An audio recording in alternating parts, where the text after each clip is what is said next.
We are live. You totally just peeked out the mic. I peeked it out. We have a live studio audience. Hello, studio audience. We see you. Woo-hoo! They're wheeling and dealing back there. Hello, everybody at home. We'll give you a couple minutes to get set up, to grab a drink, to grab a friend. But don't grab your friend's drink. Unless you're bringing it to your friend to Which share. I did. Because, Which I yes, did. absolutely. We are live tonight in Bethany Beach at our conference center here. But it has a new name, right? What's the new name? Bethany Center? Yeah, Center? There is a new name that I do not know. Okay. The conference center. We'll just call it conference center. We're Bethany here. Center. Bethany Center, I think that's is what right. it said on the registration thing. Yeah. Yeah. So we're here with our disciples of Christ, and I'm going to put it back on the studio audience. Everybody say hello.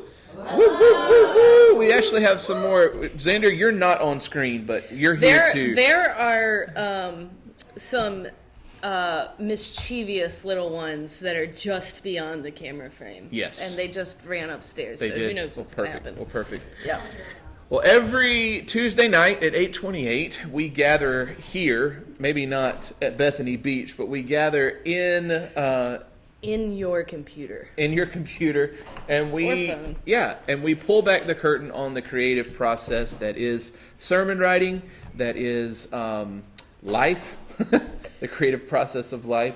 We talk about the things that are going on in our world, and we talk about sports a lot of times.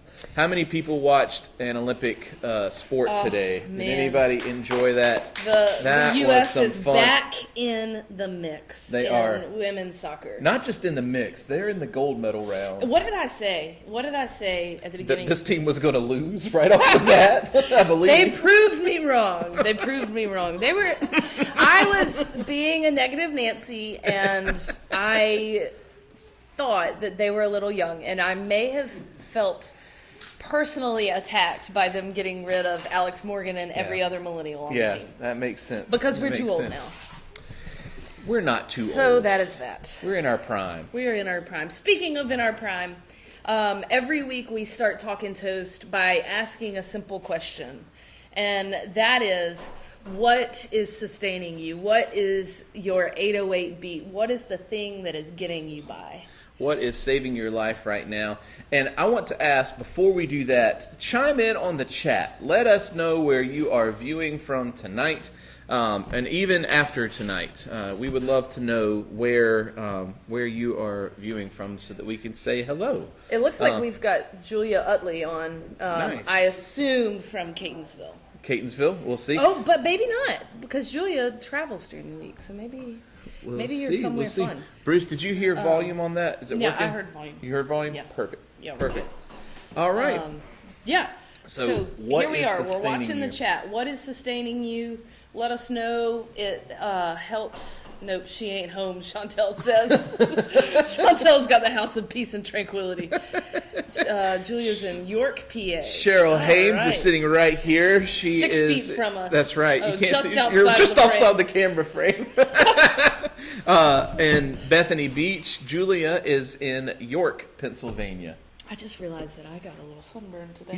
You did, and then Chantel is at home. Christina Yamerick is on. Yes, Looks like Charles Hudson's getting on. good. Good Got stuff. some good Nashville. people already. So yeah, let All us right. know, and then let us know what's sustaining you. What is getting you through? What is your 808 beat? What's saving your life right now? And if any of you all want to share, you can share as well. We could read it for you, or if you want to share right now, Yeah. do you want to go first and kind of like pave the way? Julia said it's extra crispy today. I assume that means that it's hot. Yes. Yeah. I love it. It was hot here until you reached the dunes. Yeah, as soon as you peeked over the dunes, it was breezy. cool It was like breeze this coming off natural the ocean. AC off the ocean. It's Yes. great. Yep. It's great. All right. What's saving your life right now? What's saving sustaining you? our lives? All right. So what is sustaining me? You know that I do not like the creatures that live in the ocean. And that for a very long time has kept me out of the ocean, but I went and swam in the ocean today and it was lovely. It was It just was. lovely. got knocked over by a few waves. You know, It was living awesome. the dream. It was awesome. Yeah. Anybody else want to share? Xander, you have your hand up? Nope. Sorry. I thought you had two hands up, ready to go. Anybody else? What's saving your life right now? What's sustaining you? What's getting you by? What is your 808 beat? Yes. You might have to explain that again. Okay. So in hip hop, the 808 beat is the Roland 808. It's a beat machine, drum machine, and that is the tone. That is the first time that music had a tone with the accompanying hit. That carries. So it was like boom, boom, boom. So whenever you hear that, like on, so I know y'all wanted that 808. Can you feel? Yeah. So in that song, they were talking about a nod to the Roland 808. Yeah. It's the thing that drives hip hop. Otherwise, Anyway. you know, in classical Hindu philosophy, it's the Om. Yeah. The Om is the life force that sustains everything and the sound that pulls everything forward. Yep. So, what is... My mom asked me if I wore sunscreen today. Yes, your son-in-law put it on me. I did once, Twice. but Cheers. All right, what's sustaining you? my first patient in my new job got admitted for a treatment today that will hopefully save his life. That's Chantel says awesome. that is great. That Chantel is started great. a new job, and she's literally changing the world. She is. It's pretty incredible. That is good stuff. That's great. I would say that for me, what is saving my life right now is just going out and experiencing the expanse. Oh, God, you with the expanse again. There is something about the ocean, not just, you can go to the Chesapeake Bay, there's something special about just being in water in general, but looking out and not seeing anything, there is something there that just like centers me in a way that shouldn't. You know what I mean? Whenever you look out and you just see nothing, you would think that like there would be this kind of, I think know. you need to unpack that, sir, because maybe it should sustain you. Maybe it nothing should. sustain you. Just speaking out into the void. Yeah. Yeah, maybe I we speak need into the void void. all the time. Are you making fun of my? Yes, that's what I figured. Yes, taking a shot at me. Yeah. Anybody else? My mom says what is sustaining her is her granddaughter's birthday, otherwise known as my child. Yes, that's right. Just in case I needed to be reminded. That's tomorrow. Yep. That's tomorrow. Yep. And it's good to see that you all have power. We've been Yeah. thinking about you in the Low Country of Georgia Carolina and South Carolina Coastal and all on Empire the of coast. Yeah. Yeah, I wonder if Sonia has power tonight. I don't know. Let's see. Yeah. I know Debbie is sitting on Low Country, South Carolina right now. So maybe some of our friends who normally tune in from That's true. Charleston and North Carolina aren't going to be able to join us tonight. Yep. But we are thinking about you. So when Yep. you watch this later, you'll know. Yep.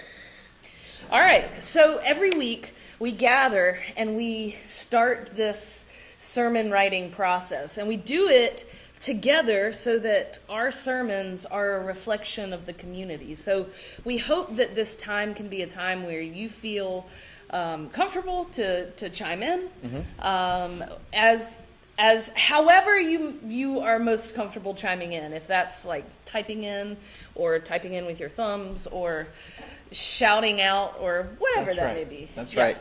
And my thought today is just to get everybody going on something. Oh, here we go. Yeah. My thought is this text is I am the bread of life. It's one of those I am statements that comes up in the Gospel of John. And so I want to know what are some experiences that you have had, whether it be with food or whether you've experienced something that just sustains you, that satisfies you in a deep way, that sustained you and gave you life. I know that sounds like a really thing. Here, All right. I'll share one. Okay. During pandemic, Katie started making sourdough bread. I started making bread before the pandemic.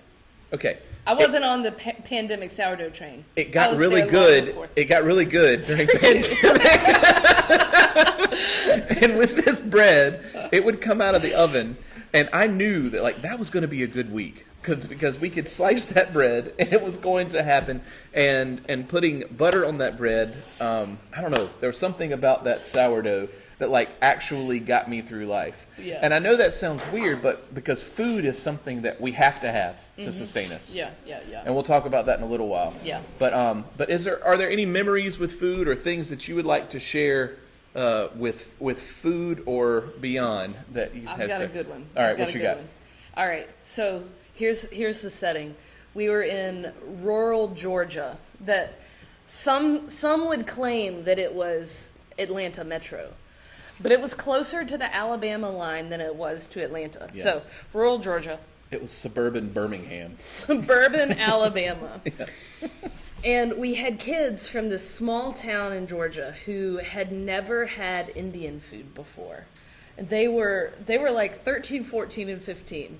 Probably too soon to introduce them to Indian food, but never too too soon, soon. right? And so I don't know why we were traveling with them where we were, but I think we just drove them an hour to go get Indian. Like we just stuffed them into the church vans. They had no choice in the matter. And we went and took them to get Indian food, and they grumbled the whole way, but it was so delightful because one person said something nice about how delightful the meal was. Everybody else grumbled, but that one person was worth it all. It was nice to share our love sustaining. of Indian food with them. We were going to a football game to that's support what it was, a former youth. support a former youth who had what it moved, was. and Yeah. we knew that by that stadium was our a really favorite good restaurant. Indian restaurant. Yep. So we Yep. made all the kids go to the Indian restaurant. They were so mad at us. But One kid liked it. One kid liked it. That's One the kid liked person. it. What you do for the least of these, you do for me. There you go. Yeah. Any other thing? Anybody brave enough to share something that sustained you? Something that has Meal given that you life. sustained you. A meal? Yeah. Oh, all right, we got one. Rebecca.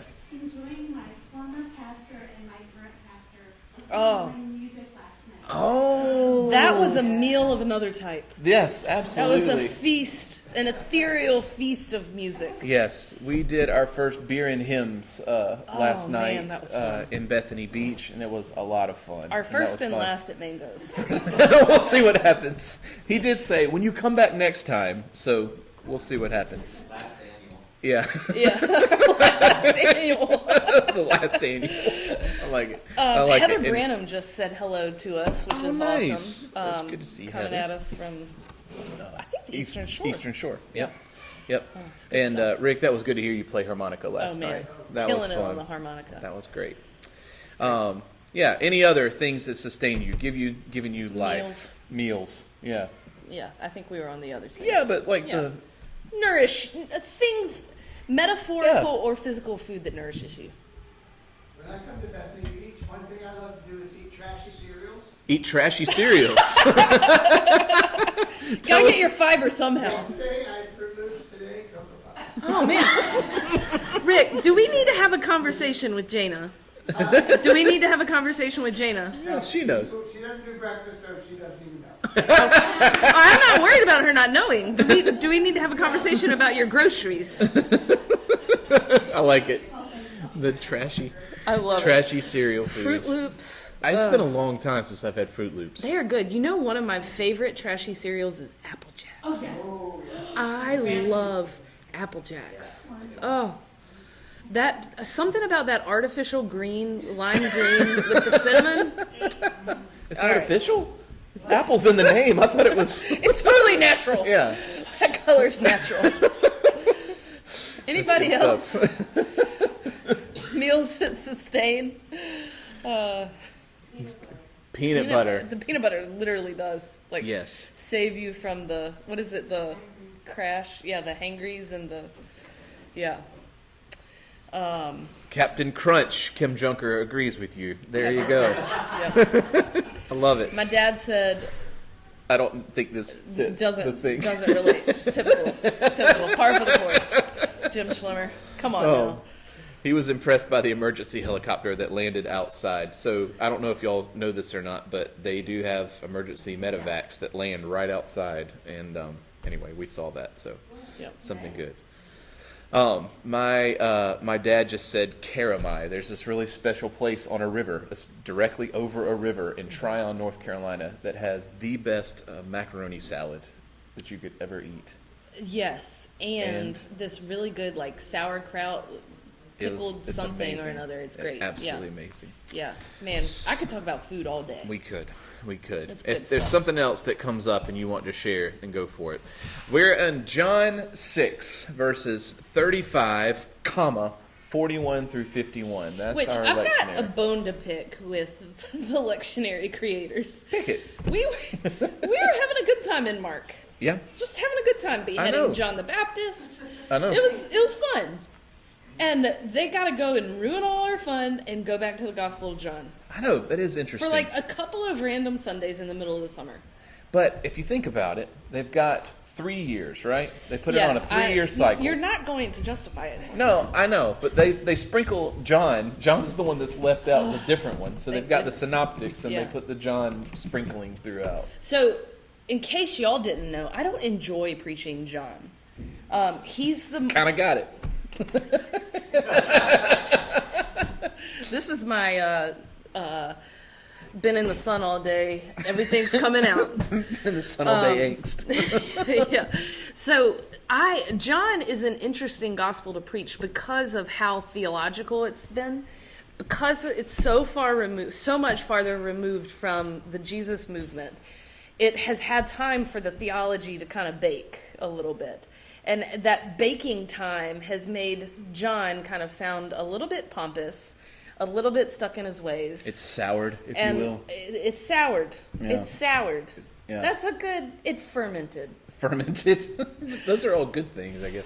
in some cases. Well, yeah. So we think that the writer of the Gospel of John, who we'll probably just call John for the sake of this, John. The writing collection would be called Johannine, which is, it's like Pauline, Johannine. Nobody needs to know this. Yeah.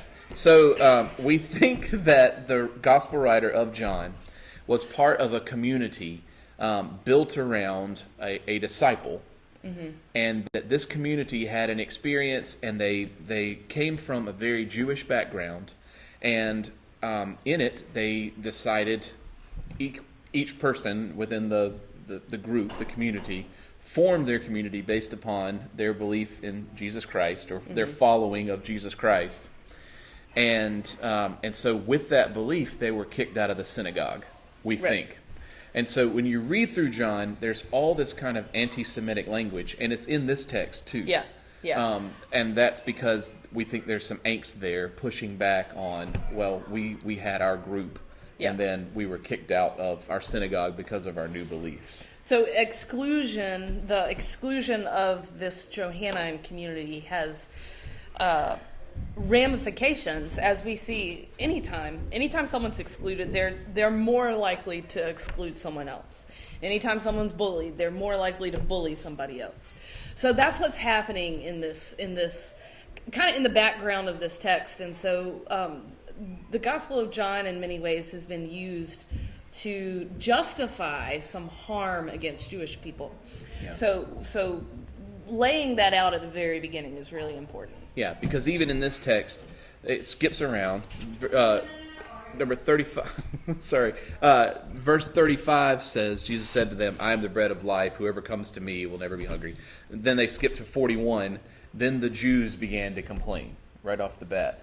And that's the... Who's complaining? Right, the Jews. So that's the Johannine, that's the Jews that are doing Yeah. that. So that's where that comes from. But that's the first time I've noticed that. Really? Yeah, okay, so not the Jews part, but the complaining part. Yeah.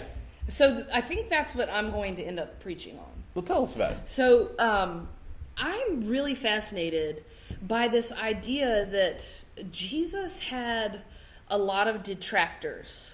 And when you think about it, it makes sense, right? Like he's saying things that are rubbing up against the status quo, that are challenging those in power. And of course, there are going to be people who are going to be like, I don't know if I can go with that. And they're going to grumble and they're going to complain and they're going to, they're going to leave the community and whatnot. And I think it's hard to remember that sometimes. I think we have like a very, domesticated Jesus who just says really nice things and is blonde and has great hair. So I don't know what just happened. But with that, I often lose track of the fact that he's saying these things that are challenging a lot of people and a lot of people's traditional notions of God. We accidentally had it on the crowd. It's good. It's good. In that moment. It's good. It's good. It's good. So he's saying these things that are challenging traditional notions of God. And so I love that he's complaining he's got complaining in this. Like, isn't this community life? A leader says something and people are like, I don't know about that. Some people are with it. And Some people are with it and some people are not. But here's what I'm interested in. The text goes on and the people are saying, like, he can't be the bread of life. He can't be the bread from heaven, because this is what we know. We know that the bread of life comes from manna. Manna comes from heaven, and we know your mother and father. We know Mary and Joseph. Like, he didn't come from heaven; he came from them. And so I find it really interesting that these detractors are complaining as a result of the limitations and constrictions that are placed on them by what they've inherited, by the experiences they've had, by the knowledge they've been handed, and it's their experiences, everything that's living here in their being, that is constricting them from being able to go that next step with him. To go into that, like, oh, well, we know his mother and father, so maybe he's talking about something else. And so I love this idea to think about, like, there are so many things that so many people miss out on because we are constricted by the experiences and beliefs that we hold within ourselves. It's kind of like whenever we talk about what's sustaining you, what is that bread of life going to be, that we focus It's gotta in. be food. It's gotta be food, and we even said, it might be something along the lines, could be a meal, something, and then Rebecca shares, Yeah. It's music, Yeah. it's the community, it's that, and a lot of times we put those blinders on and we don't recognize the other types of bread of life. Yeah. The things that we need that we don't even recognize Yeah. that are there amongst us. So I'm going to bring in my own constraints within myself, but I am a firm believer that the spiritual life is about paying attention. That our goal as spiritual beings is simply to pay better attention to what is before us, to ourselves, within ourselves, but also whoever and whatever is before us. And so I think that some of those constrictions, some of those experiences that we carry that put those blinders on us, prevent us from that. And perhaps that is one of the human conditions that we've got to overcome, obviously with the help of community and Yeah. God. Yeah, absolutely. Well, I think that's great. I'm excited to see what you do with that text, like how it speaks to you in that way. For me, the thing that stuck out was the manna part. Mm-hmm. Whenever they immediately said, when Jesus says, "I am the bread of life," the people who were complaining immediately thought, he's claiming to be manna from heaven. He's claiming to be this. The Hebrew word was literally translated, "What is it?" They didn't know. But it was something that sustained. What are you thinking with that? But it was something that was, like, it was a box that they had in their minds. Yeah. And that's how we encounter new knowledge, right? When we encounter new things, we take them, this is just how the human brain works. We take them and we compartmentalize them in whatever compartment is most near to that thing, most like that thing. which is sometimes to the detriment of whatever that new experience is.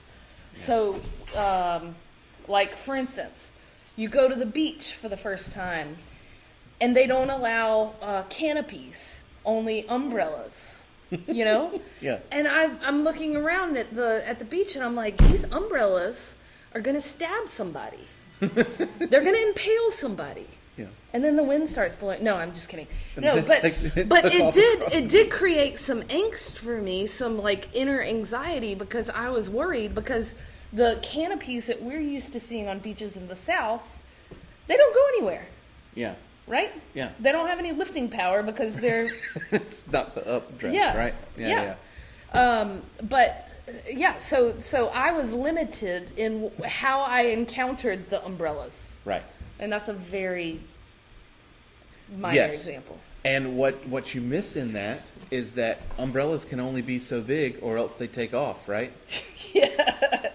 So we got a lot of people that we got to pack into a small beach. So it's got to be a small umbrella.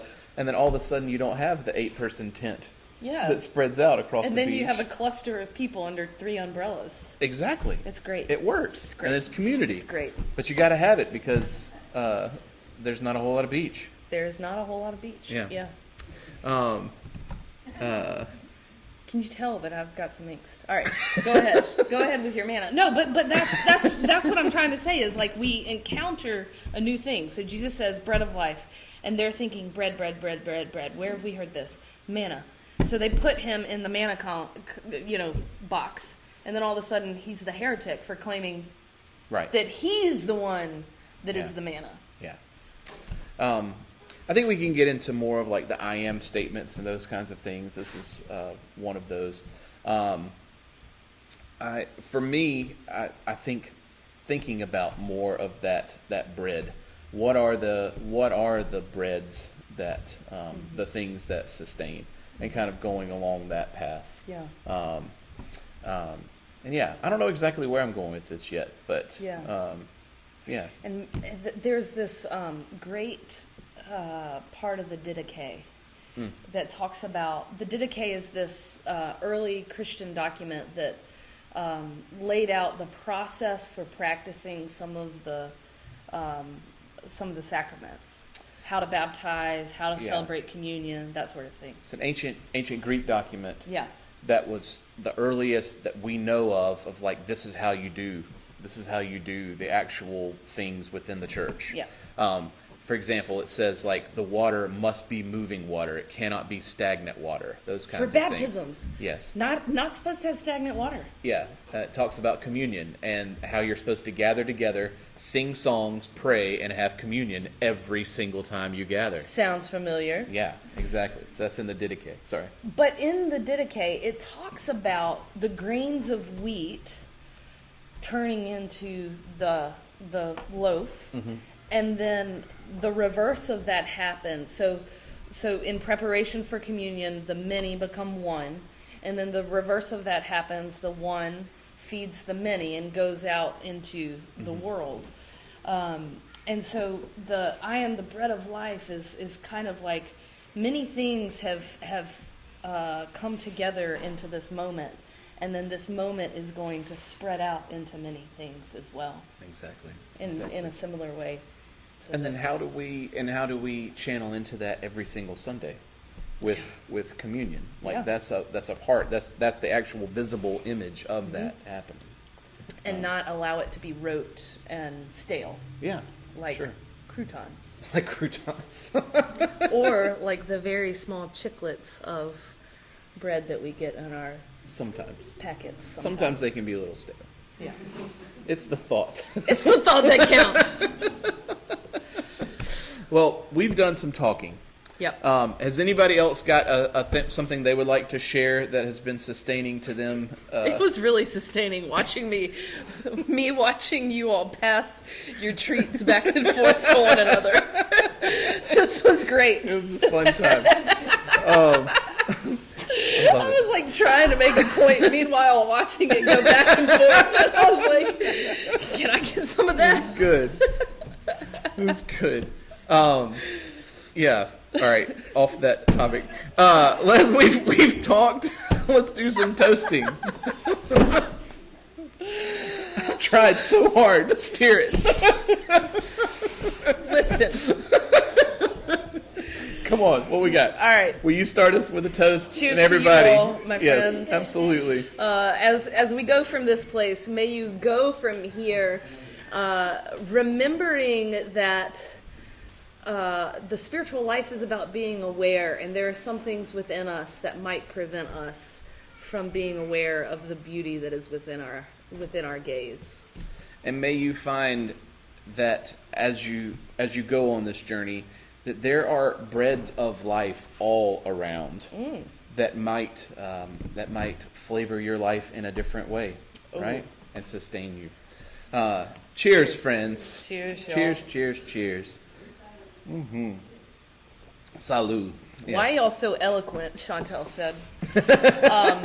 You said flavor your life, and all I could hear was Flava Flav, and how he adopted the women's water polo team. Yeah, isn't that awesome? I love it. Yeah. I love it. It was I need fun more to see combinations the like that. first lady and Flava Flav in a picture Yeah. at the pool, at the Oh, water that is polo beautiful. pool. That is beautiful. All right. Good Well, night, friends, everybody. we'll see you next week. We will not be here in Bethany, but we'll be back In our basement. In our basement. Yes, absolutely. Studio audience, I'm going to put you on right now. Everybody wave goodbye. All right. Oh, it's frozen. You're all just sitting there frozen. I'm sorry. The frozen chosen. This is great. All right. Well, we'll see you next week. Bye, everybody.